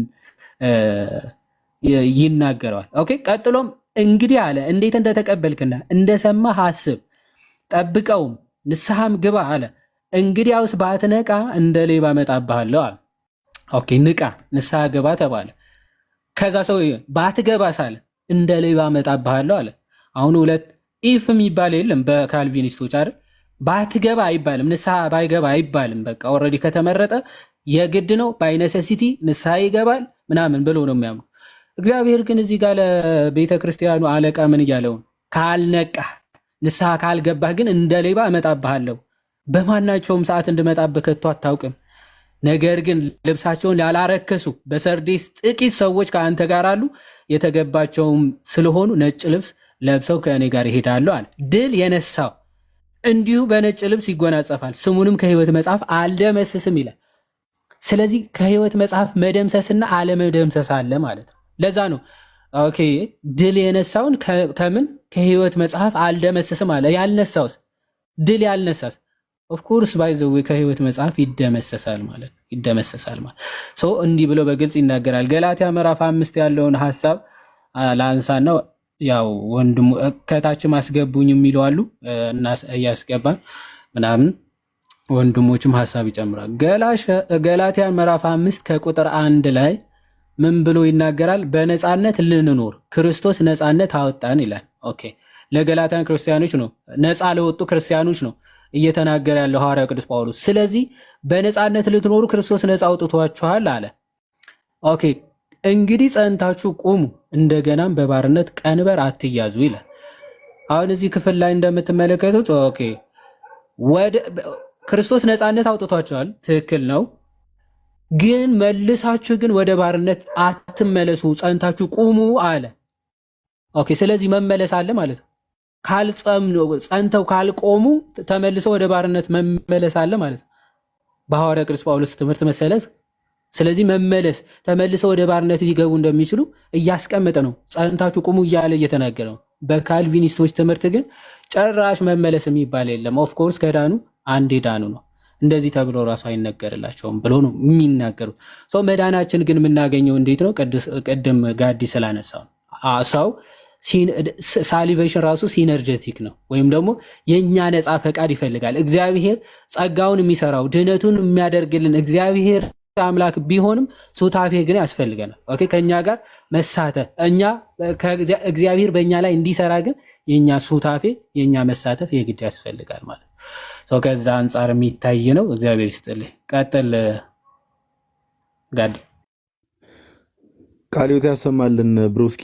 አሁን አንተ እያወራ እኔም አንዳንድ ሀሳቦች ትንሽ ትላለህ መጡልኝና የተወሰነ ሀሳብ እዚሁ ልደት ቅድም ካነሳው ሀሳብ ጋር ቃልዮት ያሰማልን ይዋድዬ ልደትም ቃልዮት ያሰማልን ከይሄ ሊሚትድ አቶንመንት ከሚለው ትምህርት ጋር አለ አይደል ልደትሻ ያው ብዙ ጊዜ ይሄንን እንትን የሚሉ ሰዎች ያው ብዙ ጊዜ መጽሐፍ ቅዱስ ላይ አንድ ለመሸወድ የሚሞክሩት ነገር እንደምታውቀው ዓለም የሚለውን ነገር ወርልድ እያለ የሚቀመጠውን ነገር ለተመረጡት ነው ያንን ሰርቴን ሰርክል ወይ ደግሞ ያንን ግሩፕ ብቻ ነው ወርልድ እያሉ የሚጠሩት ይላል። ግን እስቲ ቅዱስ ዮሐንስ እዚህ ጋር ሁላችንም አንድ የሚያስማማን ነገር አለ። ታች ያላችሁ ሰዎች የምትሰሙ ሰዎች አይደል ዮሐንስ መልእክቱን እየጻፈ ያለው ለማን ነው? ለክርስቲያኖች።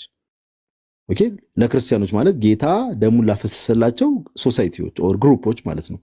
እንደዚህ ይላል አንደኛው ዮሐንስ መልእክት ምዕራፍ 2 ከቁጥር 1 ጀምሮ ልጆቼ ሆይ ኃጢአትን እንዳታደርጉ ይህን እጽፍላችኋለሁ። አንድ ኮሜንት ላይ ኦኬ አታብዛ ብሎኛልና አንዴ ልደትሻ ሶስቴ ኦኬ እንድል ይፈቀድልኝ ትላለህ። አንዳንድ ሰው እጁን ይበለዋል መሰለኝ ኮሜንት ካልጻፈ። ማንም ኃጢአትን ቢያደርግ ከአብ ዘንድ ጠበቃ አለን እርሱም ጻድቅ የሆነ ኢየሱስ ክርስቶስ ነው ካለ በኋላ አስተውሉ በደንብ እርሱም የኃጢአታችን ማስተሰሪያ ነው ጌታችን ኢየሱስ ለኃጢአታችንም ብቻ አይደለም ነገር ግን ለዓለም ሁሉ ኃጢአት። አያችሁ ቅዱስ ዮሐንስ ወንጌላዊ ሲለየው እርሱም የኃጢአታችን ማስተሰሪያ ነው። የኃጢአታችን ብሎ እዚህ ጋር ጠቅለል እያለ እያወራ ያለው ዮሐንስ ማለት ስለ ክርስቲያኖች ነው። ባይዘው ከአብ ዘንድ ጠበቃለን እያለ የሚናገረው ለክርስቲያኖች ነው።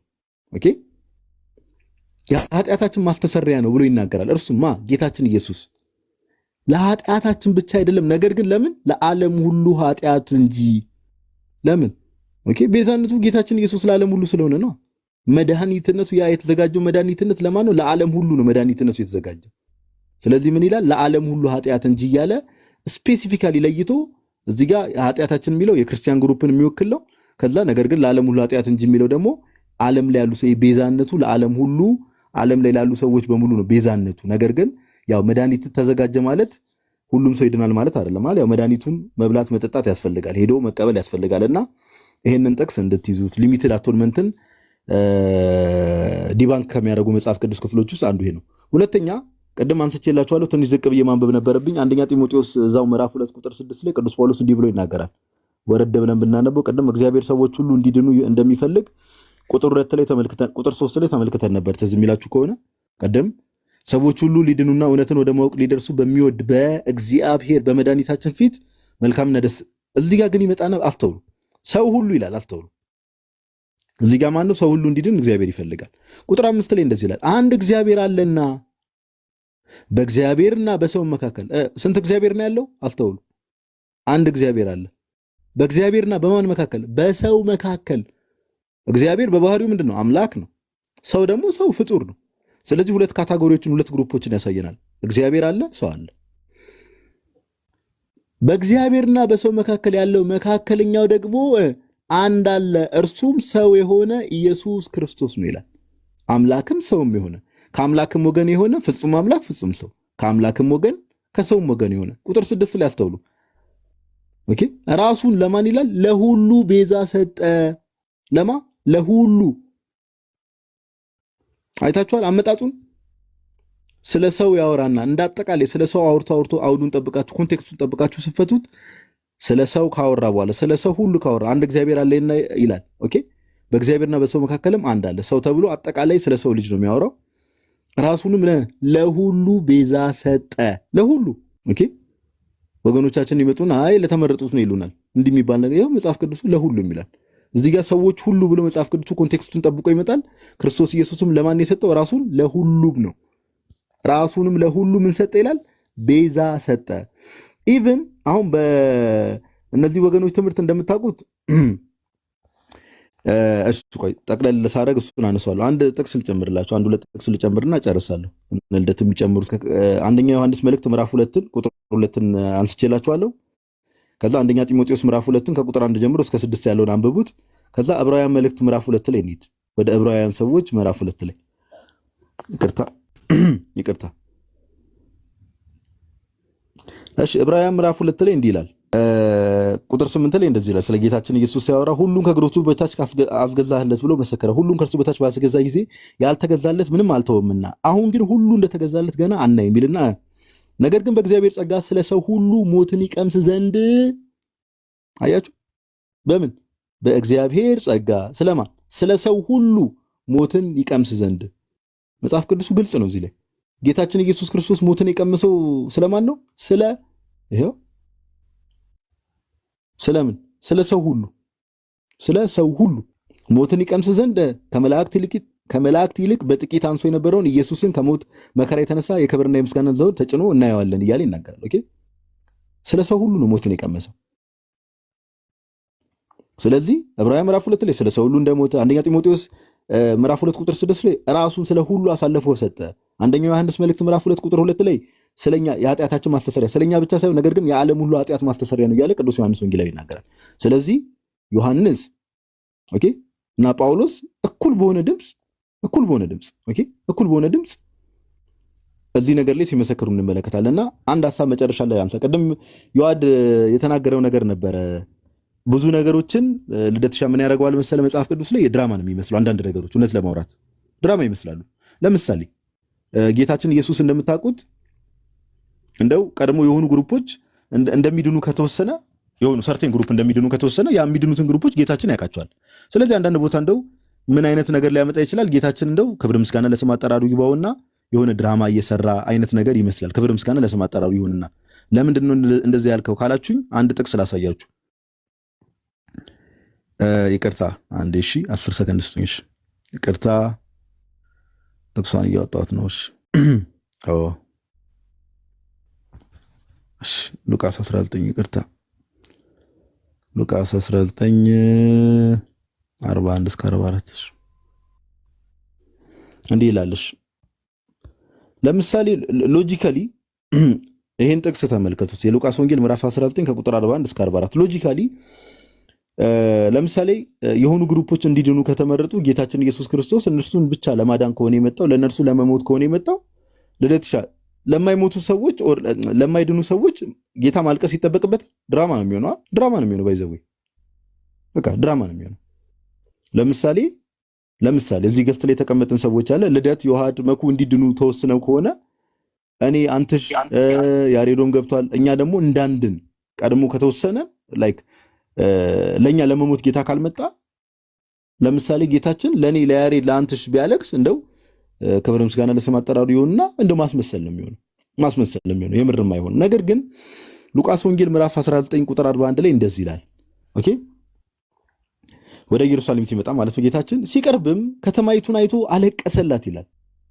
ኦኬ ሲቀርብም ከተማይቱን አይቶ አለቀሰላት እንዲህ እያለ ለሰላምሽ የሚሆነውን በዚህ ቀን አንቺስ እንኳን ብታውቂ አሁን ግን ከዓይንሽ ተሰውሯል። ኦኬ ወራት ይመጣብሻልና ጠላቶችሽም ቅጥር ይቀጥሩብሻል፣ ይከቡሻል፣ በየበኩሉም ያስጨንቁሻል። አንቺም በአንቺም ውስጥ የሚኖሩትን ልጆችሽን ወደ ታች ይጥላሉ፣ በአንቺም ውስጥ ድንጋይ በድንጋይ ላይ አይተውም፣ የመጎብኘትሽን ዘመን አላወቅሽምና ይላል። መጎብኘትሽን ማለት አምላክ በሥጋ የመጣበትን መሲሁ የመጣበትን ያን የመጎብኘቷን ዘመን ኢየሩሳሌም አልተቀበለችም። ኦኬ ሪጀክት አድርገዋለች አይደል? የገዛ ወገኖቹ አላወቁትም ኦር አልተቀበሉትም ይላል መጽሐፍ ቅዱሳችንም ሲናገር። ስለዚህ ጌታችን ኢየሱስ ክርስቶስ ወዳልተመረጡ ሰዎች እያወቀ ወዳልተመረጡ ሰዎች እንዳይድኑ ወደ ተወሰነባቸው ሰዎች ሄዶ እንደው ከተማዋን አይቶ አለቀሰላት። ለነዚህ ሰዎች አለቀሰ ቢባል እንደው ነገርየው ድራማ ነው የሚመስለው። በቃ ድራማ ነው። ጌታ ግን ለምንድን ነው ያለቀሰው? ሰዎች ሁሉ እንዲድን ጌታችን ኢየሱስ ስለሚፈልግ ያንን ደግሞ መድኃኒትነቱን ኦኬ ደህነቱን ይዞ መጀመሪያ ወደ ሕዝበ እስራኤል ነው ሄደው። ነገር ግን እነሱ ሪጀክት አድርገውታል። ብዙዎቹ ሪጀክት ስላደረጉት ምን አለ? አለቀሰላት ከተማዋን አይቶ ይላል። የመጎብኘትሽን ዘመን ለምን አላወቅሽምና እያለ ሲናገር እንመለከታለንና አሁን ያነሳናቸውን ጥቅሶች ስትመለከቱ ኢዝሊ እግዚአብሔር ሰዎች ሁሉ እንዲድኑ የሚወድ የሚፈልግ አምላክ እንደሆነ በግልጽ ጌታችን ኢየሱስ ክርስቶስም ራሱን ለሁሉ አሳልፎ እንደሰጠ የሚያሳዩ ጥቅሶች ናቸው ለማለት ያክል ነው። እግዚአብሔር ያክብርልኝ ልደትሻ። ቴንክ ዩ ሶ ማች። ቃልዮት ያሰማልን ጋዲ ቃልዮት ያሰማልን። እግዚአብሔር ያክብርልን። እንኳን ደህና መጣችሁ ብለናል። መዝሙር ያሬድ ዲያቆን ወንድማችን አንተሽ መኩን አግኝተነዋል። ቆንጆ ሀሳብ ነው የተነሳ ያለው። እያወራን ያለ ነው ከካልቪኒስቶቹ አንጻር ውስን ቤዞት የሚለው ምን ያህል ከባድ ትምህርት እንደሆነ እና ሰይጣናዊ እንደሆነ እያነሳን ያለ ነው እና አሁን ደግሞ እስኪ እድሉን ለዲያቆን መኩ ልስጠውና ከዛ በኋላ ደግሞ መዝሙር ያሬድ ደግሞ ሀሳብ ይሰጥበታል። መኩ ሚዩት ነህ? ሚዩት አድርጌ እኮ አወራለሁ በጌታ። እሺ፣ ሰላም ክርስቶስ ይብዛላችሁ። ሰላም ብያችኋለሁ። ዮሐዴ ጋዲ ቃሎት ያሰማልን። ከታች ያላችሁ ሁላችሁንም ሰላም ብያችኋለሁ። እስቲ የተወሰነ ማስተባበያ ማለትም እነሱ የሰጡት 5 ቱሊፖች አሉ። እነሱ እንግዲህ ጥቅስ የተወሰነ ሰጥቷቸዋል። እኔም የተወሰነ ጨምርላችኋለሁ። እየያዛችሁ ሄዱ። ለማንኛውም እስቲ በተርታ የመጀመሪያው ቀረብ ላድርግ። ታያላ እንደዚህ ይሻላል መሰለኝ። ያው የመጀመሪያው ቶታል ዲፕራቪቲ ነው። ያው በካልቪኒስቶች መሰረት ሁሉም ሰው ከጸጋ ጎድሏል። በቃ ስለዚህ ማመን አይችልም፣ ምንም ማድረግ አይችልም እግዚአብሔር መንፈስ ቅዱስ ያንን ዳግም ካልወለደ በስተቀር እና መምረጥም አይችልም በሚለው ቶታል ዲፕራቪቲ ያስቀምጣሉ። ይህንን ዲባንክ የሚያደርግ ዮሐንስ ምዕራፍ 6 ቁጥር 37 ላይ ምን ይላል? አብ የሚሰጠኝ ሁሉ ወደ እኔ ይመጣል፣ ወደ እኔ የሚመጣው በምንም አላወጣውም። አሁን እዚች ጋር በደንብ አስምሩበት። ምን አለ ጌታ ኢየሱስ ክርስቶስ? ወደ እኔ የሚመጣው ወደ እርሱ መምጣት አለ ማለት ነው። ጌታ ኢየሱስ ክርስቶስ አብ አሳልፎ ልጁን ሰጠ ዓለም ሁሉ እንዲድን። እንግዲህ ጌታ ኢየሱስ ክርስቶስን አሳልፎ ከሰጠ ወደ እርሱ የሚመጡትን ደግሞ ምን ያደርጋሉ ማለት ነው? በምንም አላረግም አላወጣም። ማን አለ? ጌታ ኢየሱስ ክርስቶስ። ስለዚህ ወደ ውጭ አያወጣም። ይሄ ማለት ወደ እኔ የሚመጣውን የሚለውን ስናስምር ወደ ክርስቶስ መምጣት አለ፣ የኛ ፍቃድ አለ ማለት ነው። የኛ ፍቃድ አለ፣ ወደ ክርስቶስ የመሄድ አለ። ሌላኛውም ደግሞ እንዲህ ይላል ራእይ ምዕራፍ 22 ቁጥር 17 ላይ በደንብ ተመልከቱ። መንፈስና ሙሽራይቱ ና ይላሉ። መንፈሱና ሙሽራይቱም ና ይላሉ። አሁን እዚህ ጋር አስተውሉ። የሚሰማ አለ፣ ና ይበል። የሚሰማ ና ይበል፣ የሚጠማም ይምጣ። ምን ለማድረግ ነው የሚመጣው? እዛው ጋር ቀጣላ አድርጎ የሚወድም የህይወት ውሃ በነፃ ይውሰድ። ስለዚህ ተጠርቷል ማለት ነው። የተጠራ የሚሰማ አለ ማለት ነው። ሙሉ በሙሉ ሰው ልጅ በቃ ቶታል ዲፕራቪቲ ገጥሞት ሙሉ በሙሉ ማመንም አይችልም፣ ምንም ማድረግ አይችልም። እንደዚህ የሚል ነገር በመጽሐፍ ቅዱስ ውስጥ አናገኝም፣ የለም። ወደ ክርስቶስ መሄድ ይችላል፣ መስማት ይችላል። የሰማውን ደግሞ የህይወትን ጸጋ ምን ማድረግ ይችላል? ልካፈል ይችላል፣ ሊወስድ ይችላል። ይኸው በነፃ ውሰድ እየተባልክ ነው ማለት ነው። ስለዚህ ቶታል ዲፕራቪቲ የሚለውን በመጀመሪያዊቱ ምን ማድረግ እንችላለን? ዲባንክ ይደረጋል ማለት ነው። ሁለተኛ ቅድመ ምርጫ ማለት ነው። አንኮንዲሽናል ኢሌክሽን የምንለው ቀድሞ እግዚአብሔር ሁሉ ነገር መርጧል። ቅድምም አንስቶልናል ዮሐዴም። ለዚህም ደግሞ ጥቅስ በደንብ ያዙ። አንደኛ ጢሞቴዎስ ምዕራፍ 2 ቁጥር 4 ላይ ምን ይላል? እግዚአብሔር ሁሉ ሰው እንዲድን እውነትንም ለማወቅ እንዲደርስ ይወዳል። አያችሁ፣ ሁሉ ሰው እንዲድን ነው እግዚአብሔር እውነትንም ለማወቅ እንዲደርስ። ሳይሲት በቃ አሁን ቃል በቃል የተነገረው የመጽሐፍ ቅዱስ ሁሉ እንዲድን ነው እግዚአብሔር ሐሳቡ፣ ዋናው ዓላማውም እቅዱም ሰው ሁሉ እንዲድን እውነትን ወደ ማወቅ እንዲደርስ እንጂ እንዲያው የተወሰነውን መርጦ የተወሰነውን ደግሞ ለእሳት አንዱን የተወሰነውን ደግሞ ለገነት የመረጠበት ሚንስ የለም ማለት ነው። በመጽሐፍ ቅዱስ ውስጥ እንደዚህ አናገኝም።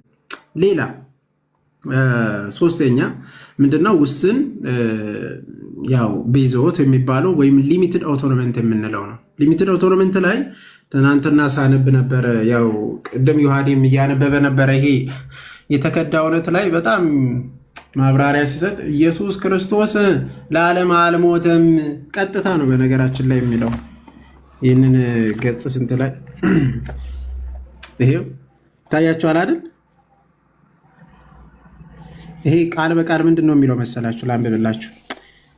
ሊሚትድ አውቶኖመንት ይህ ትኩረት ያደረገው በኢየሱስ ክርስቶስ መስዋዕታዊ ስራ ላይ ነው። ጥሩ። የሞተው ለመረጣቸው በጎቹ ብቻ ነው። የሞተው ለመረጣቸው በጎቹ ብቻ ነው። ከእግዚአብሔር መወለድ የሚችሉትም እነርሱ ብቻ ናቸው። ከእግዚአብሔር መወለድ የሚችሉ ክርስቶስ የሞተላቸውም እነርሱ ብቻ ናቸው። እርቁ የሆነው እርቁና ሰላሙ ዓለም ከመፈጠሩ በፊት የእኔ ብሎ ከለያቸው ሰዎች ጋር ብቻ መሆኑን ያጸናበት መስዋዕታዊ ስራ በዚህ ያረጋግጣል። አሁን ይሄ እንግዲህ እኛ አይደለንም የጻፍነው ወይ ኦርቶዶክስ ምናምን አይደለም። የጻፉት ማን ነው? ፓስተር ስሜ ታደሰ የአማን ሻሎም ፓስተር ማለት ነው።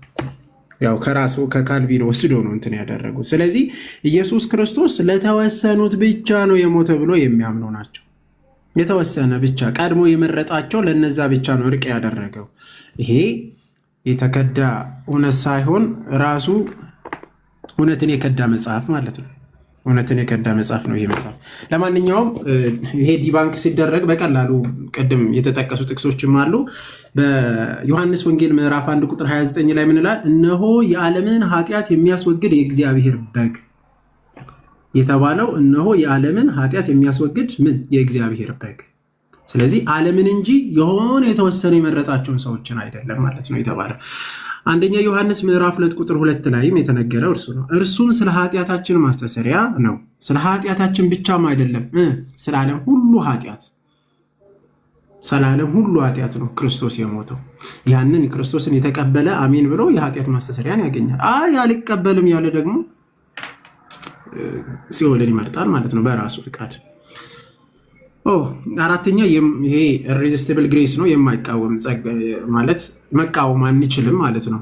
በቃ ከመጣ እሱ ከመረጠ ያ የመረጠ ሰው ፍቃዱን አይጠይቅም፣ ምንም አይልም። ቀጥታ መጥቶ ምን ማድረግ ነው ማለት ነው። በቃ ድነሃል፣ ያድናል ማለት ነው።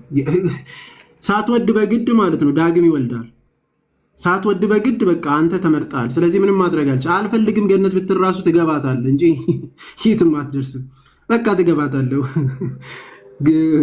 ሳትፈልግ ማለት ነው በእነሱ አስተምሮት። ለማንኛውም ለዚህ ዲባንክ የሚያደርገው የሐዋርያት ሥራ ምዕራፍ 7 ቁጥር 51 ላይ ስታነቡት እንዲህ ይላል። እስጢፋኖስ ለአይሁድ መሪዎች እንዲህ አላቸው፣ ምን አንተ ግትር አንገት ያላችሁ ያልተገረዛችሁ በልባችሁና በጆሮአችሁ ሁልጊዜ መንፈስ ቅዱስን ምን ታደርጋላችሁ? ትቃወማላችሁ። አያችሁ፣ መንፈስ ቅዱስን የመቀበልና ያለመቀበል የነሱ ፋንታ ነበር። ይኸው እስጢፋኖስ ከፊት ለፊታቸው እየሰበከ እነሱ ግን ምን አደረጉ? ይኸው ተቃወሙት መንፈስ ቅዱስን። ተቃወሙት መንፈስ ቅዱስ። የመቀበልን ያለመቀበልን ምን አላቸው ማለት ነው? ዊል አላቸው። ስለዚህ እስጢፋኖስ እንዲህ ይላቸዋል ማለት እንደ አባቶቻቸው እንዲሁ እናንተ ደግሞ ታደርጋላችሁ። ስለዚህ መንፈስ ቅዱስን ይቃወማሉ ማለት ነው። ሌላ ማቴዎስ ምዕራፍ 23 ቁጥር 37 ላይ ስትመለከቱ ቀጥሎ ዶሮ ጫጩቶቿን በክንፏ ስር እንደምትሰበስብ ልጆችሽን ሊሰበስብ ብዙ ጊዜ ምን አደረኩ? ወደድኩ፣ አንተ ግን አልወደድክም ማለት አልወደዱም። እነሱ ግን አልወደዱም። እነሱ አልወደዱም። ስለዚህ ተቃወሙ ማለት ነው። ምን ነው የተቃወሙት? ቀድሞ እኮ መርጧቸው ካልመጣማ ክርስቶስ ለምንድን ነው እንትን የሚለው ማለት ኦልሬዲ ከመረጣቸው ወይም ደግሞ ካልመረጣቸው ለምንድን ነው ወደ እነሱ የሚሄደው? ጭራሹ ካልመረጣቸው ለምን ሄዶ ልሰበስብሽ መጣ ይላል አይልም ማለት ነው ከጅምሩ። እንደዚህ አይነት ነገር የለም። የመጨረሻ አንድ ከዳን ድነታችን አናጣም የሚለው ነው የመጨረሻ ላይ ምንም። ይሄ ደግሞ በቀላሉ ዕብራውያን ምዕራፍ 6 ቁጥር 5 ላይ እዚህ ላይ እንደምትመለከቱት ዕብራውያን ምዕራፍ 6 ቁጥር 4 እስከ 6 ስታነቡት አንድ ጊዜ ብርሃን ያገኙ ወይም አንድ ጊዜ ብርሃን ይበራላቸው የሰማይ ስጦታ የቀመሱ ምን የሰማይ ስጦታን ቀምሷል፣ ብርሃን በርቶላቸዋል። ከዛ ግን የወደቁት ወደ ንስሐ እንደገና ምን ማድረግ ማደስ አይቻልም። አንድ ጊዜ በርቶላቸው ነበረ፣ የመንፈስ ቅዱስን ስጦታ ተቀብሏል። ግን ደግሞ ምን አድርጓል? ክዷል ማለት ነው። ከካዱ በኋላ እነሱን ዳግም ለንስሐ ማደስ አይቻልም፣ ከባድ ነው። ስለዚህ መካድ ይቻላል። ብርሃን ከቀመሱ በኋላ መካድ ይቻላል ማለት ነው።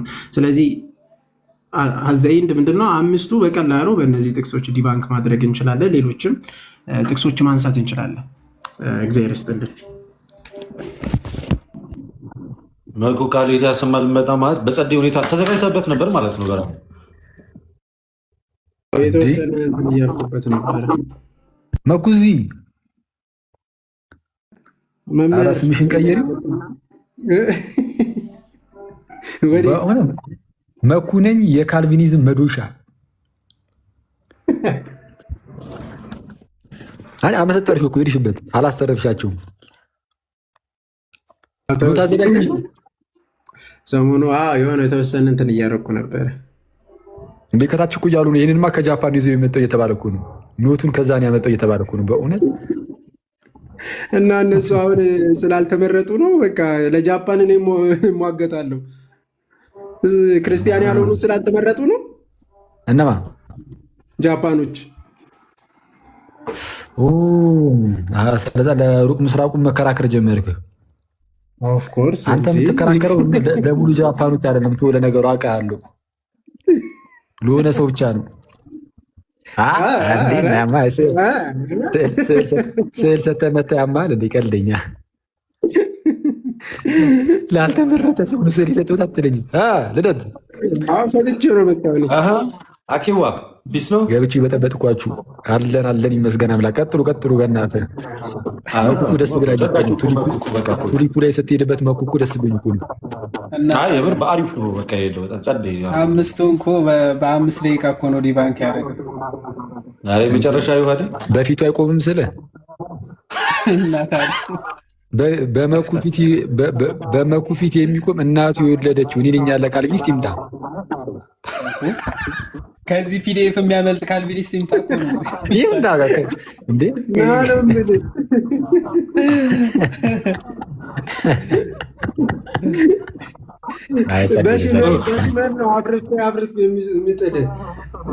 ከቀጠል አድርጋ ደግሞ ሽመሉም ደግሞ ይህ ያው የአምላኬ ቃል ነው ብላ ቀጥል ነው።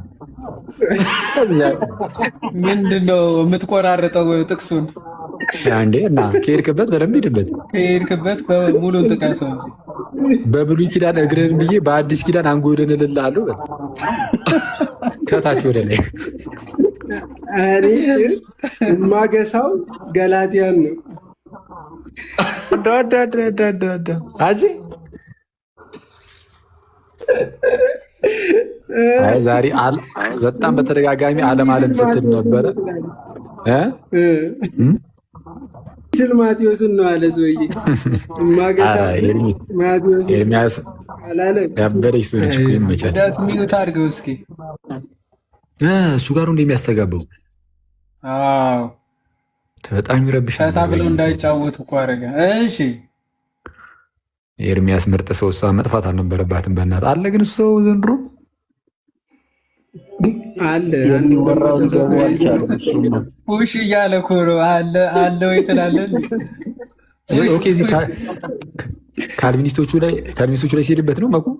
ኧረ እባክህ ስቱዲዮ መስሪያ ኑሮ መግቢያ ብራጥቼ ፑሽ እያለ ነው እንዴ? ያርግላት ያስተዛዘነ እኔ ያው ሰው በዛ ደረጃ በጣም ካልቸገረው መቼ ሰው ፊት አይቆምም በሚለው እንለፈው እንጂ አስቸጋሪ ነው። አይመስለኝም። ዳር ያዝ በቃ ችግር የለም። ዳር ያዝ በቃ አንተም ዳር ያዝ፣ እኔም ዳር ሊያዝ። ካልቪኒስቶቹን ዳር አስይዝልን። አሁን እነሱ ነው ያስቸገሩት። የምር ነው። ቅድም ኮመንት ያረክልኝ ልወጣ ነው ምናምን ቤት ምናምን ያልሽው ነገር አረ በወላዲተ አምላክ ኧረ እኔን ያመሃል እንደ አንተ እንዲ በስመ አብ ኧረ እንደዛ አላልኩም። ቻው። አይ ቆይ ኧረ አትሂድ እዚሁ ዲባንክ ያደርጋል። እሱ ደግሞ ትምህርት ስረብሽ ምን በግልጽ ውጣ አትለኝም እንዴ? ዝም ብለህ ለምንድን እንደዚህ አይነት ርዕስ የምታነሰው? ከዚህ ከቤቱ እኮ ነው ከገስት ነው መሰለኝ። አኪ ተወስኖብሽ ነው እንዲህ የሚዞሩ ውሳኔ? እሺ ውሳኔ ጉዳችን ነው። አንተ እውነትም ሄድ ቁርጡን የተነሳው ካልቪኒዝም ላይ የሚገርማችሁ ወንጌል እያስተማረ ራሱ እኮ ምንፍቅናን የሚመታ ሰው አኬ ብቻ ነው። ቀደም ያልከውን ነገር ሰምቻለሁ። አኬ ምን ነበረ? አይቶ ምን ነበር ይላልን? ዮሐንስ ወንጌልን እያስተማርክ ካልቪኒስት እያልክ ትመታለህ እንዴ? ተው ይማሩ እስኪያርፈው። አታባ አቦ ጉታ ነው አቦኩታ የሆነች ቦታ ላይ ጌታችን ኢየሱስ ስለ ዓለም ሁሉ አልሞተም። አሁን መኩ ያመሰጠረው ላይ እኮ ነው ጌታችን አልሞተም ለሁሉም ሰው እንዴ። እሱ በጣም አደገኛ ነው። ባይዜ በጣም አደገኛ የሚያደርገው ማለት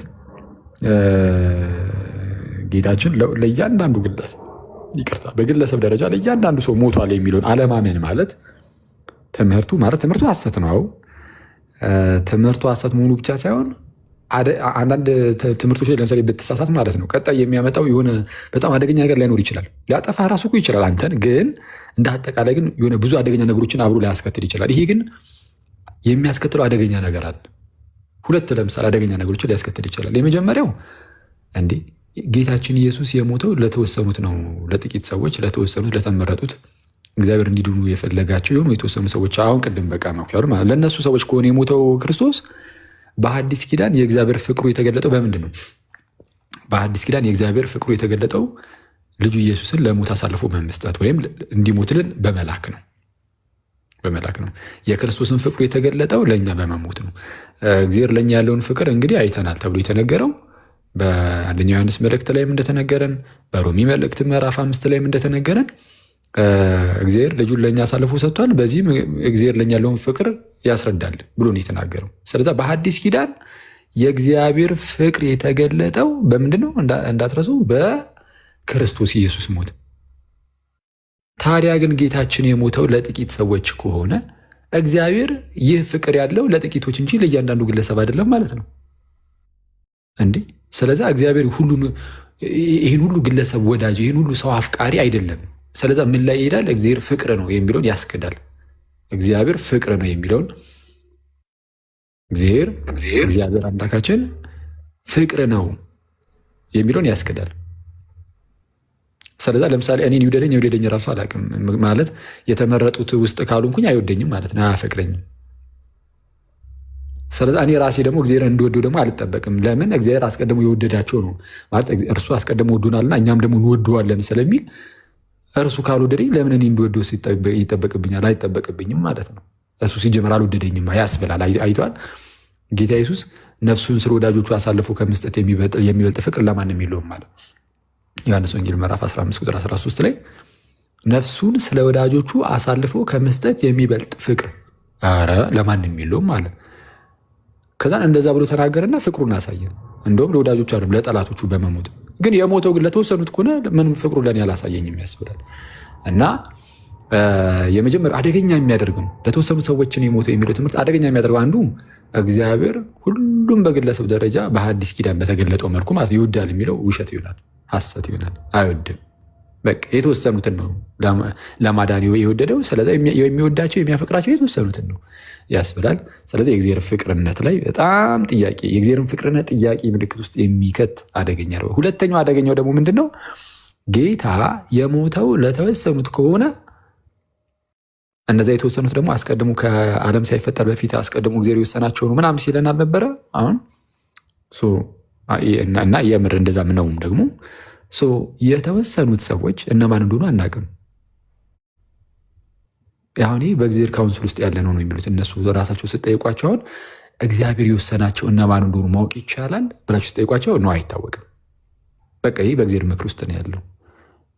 እሺ እናንተ ራሳችሁ ግን አሁን እዚህ በእግዚአብሔር ውሳኔ ውስጥ በቅድመ ውሳኔ ውስጥ አላችሁ የላችሁ ስትሏቸው ያው እኛ እኮ አምነናል ምናምን ስላመንን እንደዛ ብለን ነው የምናምነው። በቃ አስቀድሞ ከወሰናቸው ውስጥ እኔም አለውኝ ብዬ ነው የማምነው ይሏችኋል። አሁን አንድ አካዳሚስትን ብትጠሩት ግን ይህንን ነገር የምናገረው ግን በቃ እንዲሁ ከእምነት አንጻር ማለት ነው። ግን በእውቀት ደረጃ ግን የምርም እርግጠኛ ሆነው የእግዚአብሔርን ምክር ግን ማወቅ አንችልም። ስለዚህ የሆነ ሰዓት ላይ ከዛ ቤተ እምነት ቢወጡ ለምሳሌ አንድ ሰውና ኤቲስት ቢሆን አይ ቀድሞም ከኛ ወገን አልነበረም ማለት ነው፣ አስቀድሞ ከተወሰነባቸው አልነበርም ማለት ነው። ዮሐንስ በመልእክቱ የተናገረው መጠቀስ ይጀምራል። ቀድሞውንም ከኛ ወገን አልነበሩም። ከኛ ወገንስ ቢሆኑ ኖሮ ጸንተው በኖሩ ነበር። ግን ከኛ ወገን እንዳልነበሩ ይታወቅ ዘንድ ይገለጸን ወጡ ይላል። ስለዛ በቃ እነሱ ያው እንደዛ ናቸው ይሏቸዋል። ግን እኮ ኢማጂን ከመውጣቱ በፊት እኮ እሱም እኮ እኔማ በምርጫ ውስጥ ያለው እኔ ብሎ ሲናገር የነበረ ሰው ነው።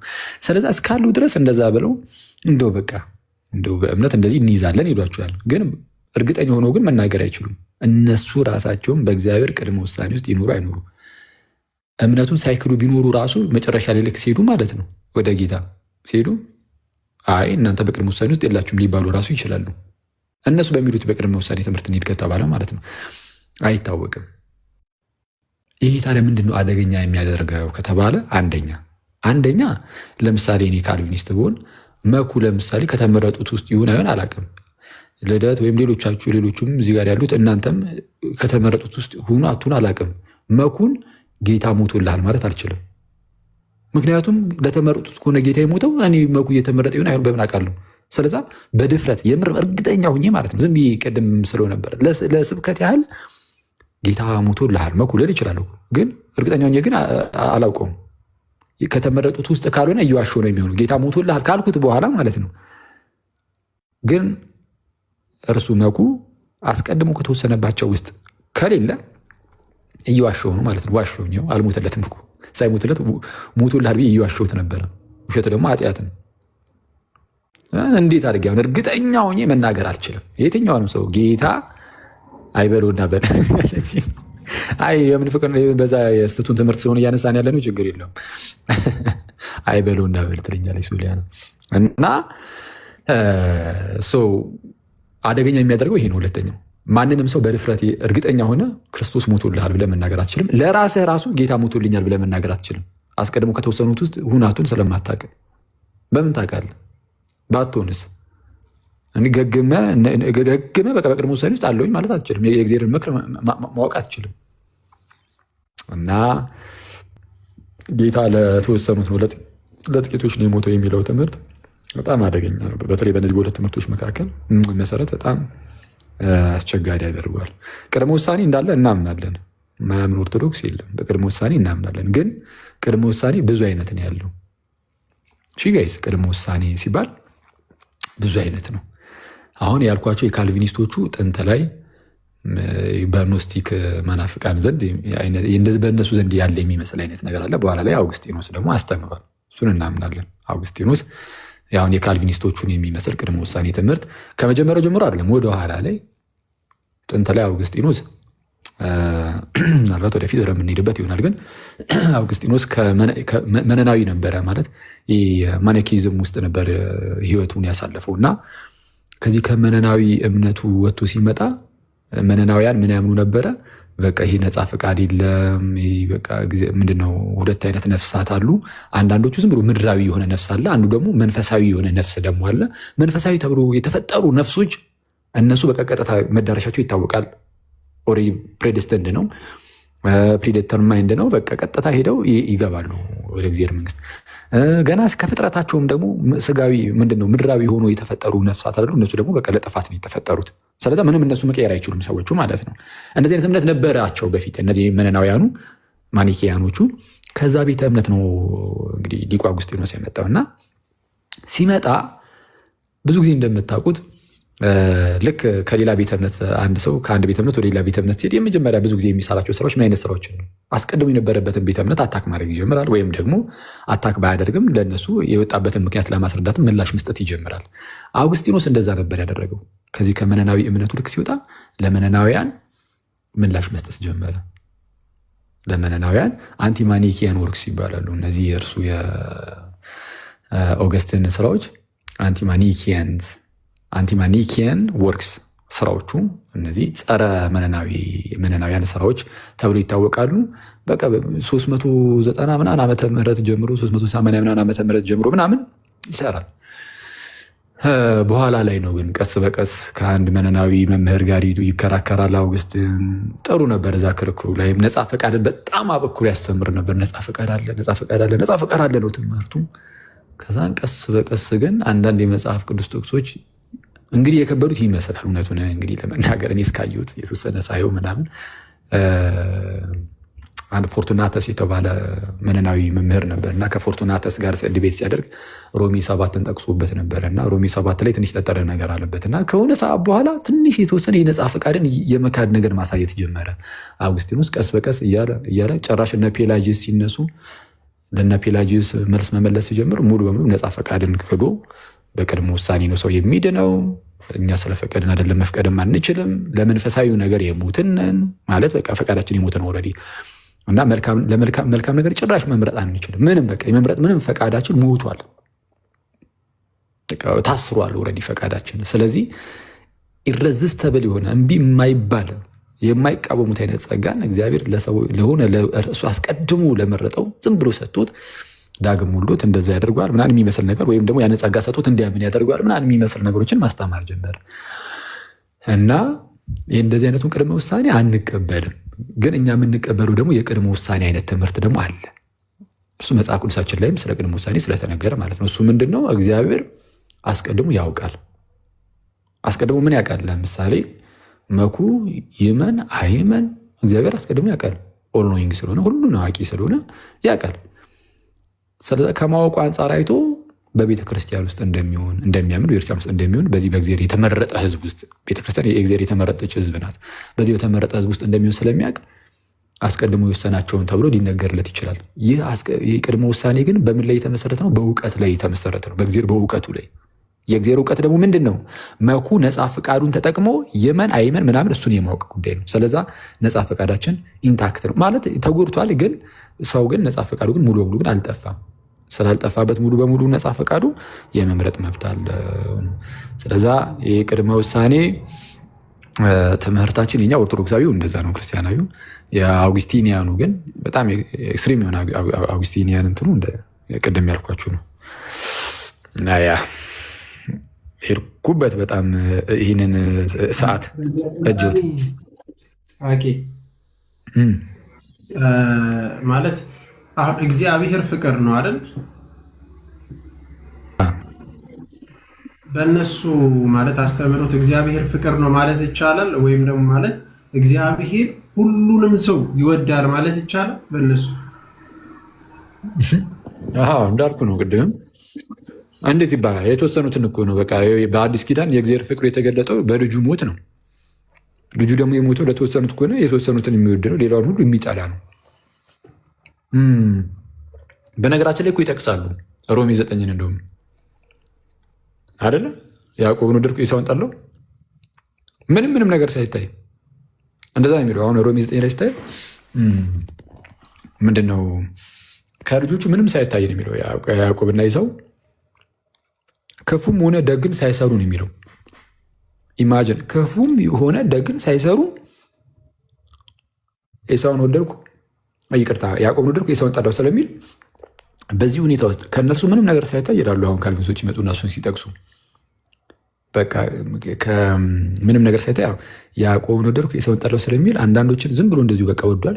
ምንም ነገር ፈቃደኝነታቸው ሳይታይ ምን ሳይታይ ዝም ብሎ በቃ እሱ የሆኑትን ብቻ እሱ ባወቀ በሚለው የሆኑትን ወደደ። ግን ከሰዎቹ ምንም ሳይኖር እሱ ባወቀ ስንል ከሰዎቹ ግን ምንም ነገር ሳይታይ ክፉም ሆነ ደግም ሳይሰሩ አንዳንዶቹን ሲወድ አንዳንዶቹን ግን ጠልቷል ብሎ በግልጽ ያስተምራሉ። እንዲህ በጣም አስቸጋሪ ነው። ስለዛ እግዚአብሔር ፍቅር አይደለም እንዲህ የተወሰኑትን ስለወደደ እግዚአብሔር ፍቅር ነው ካልክ ብዙዎቹን ደግሞ ጠልቷልና እግዚአብሔር የሚጠላ ነው። ምንድን ነው የፍቅር ተቃራኒ? እንደዛ ልትሰጠው ነው ማለት ነው። እና አስቸጋሪ ነው። ሮሜ ምዕራፍ 8 ቁጥር 30 ምን ይላል እስቲ? አስቀድሞ ያወቃቸውን ምናምን የሚለው ፓርት ላይ ያለውን አስቀድሞ እሱ ናቸዋል ምናምን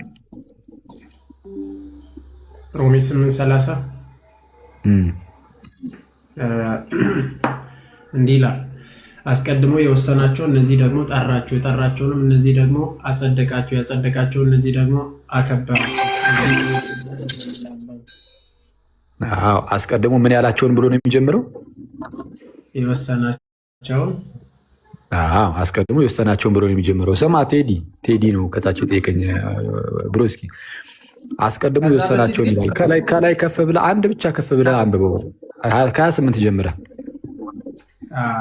እግዚአብሔር ለሚወዱት እንደ ሀሳቡም ለተጠሩት ነገር ሁሉ ለበጎ እንዲደረግ እናውቃለን። አንድ ያዘው። ቆይ ቁጥር 28 ላይ አይተዋል ምን እንደሚል? ለእነማን አለ?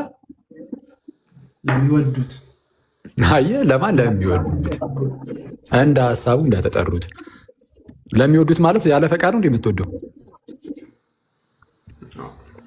አየህ፣ ለሚወዱት ከእነርሱ የሚጠበቅ ነገር አለ። ከዛ በኋላ ደግሞ ሂድ ደግሞ ቁጥር 29 ደግሞ አንብብለት። ቆይ ሰማት ሄድ ይሆን ልጁ በብዙ ወንድሞች መካከል በኩር ይሆን ዘንድ አስቀድሞ ያወቃቸውን የልጁን መልክ እንዲመስሉ ቆይ አስቀድሞ ምን ያላቸውን አስቀድሞ ያወቃቸው የልጁን መልክ እንዲመስሉ አስቀድሞ ደግሞ ወስኗልና። አዎ ይሄ አስቀድሞ መወሰኑ በምን ላይ የሚመሰረት ነው? በቅድመ እውቀት ላይ አይደለም። ግልጽ አይደለም እንዴ? አስቀድሞ ያወቃቸውን ነው የሚለው በእውቀት ላይ ነው። ተረድተዋል ብዬ አስባለሁ። ቴዲ ከታች የጠየቀኝ ወንድሜ ጸዴ ነው። ጸዴ ማብራሪያ ነው። ቴንኪው አኬ፣ በጣም ጸዴ። አይሆፕ ይኸው ስም ተረድቶታል። ቴንኪው ምናምን ብሏል።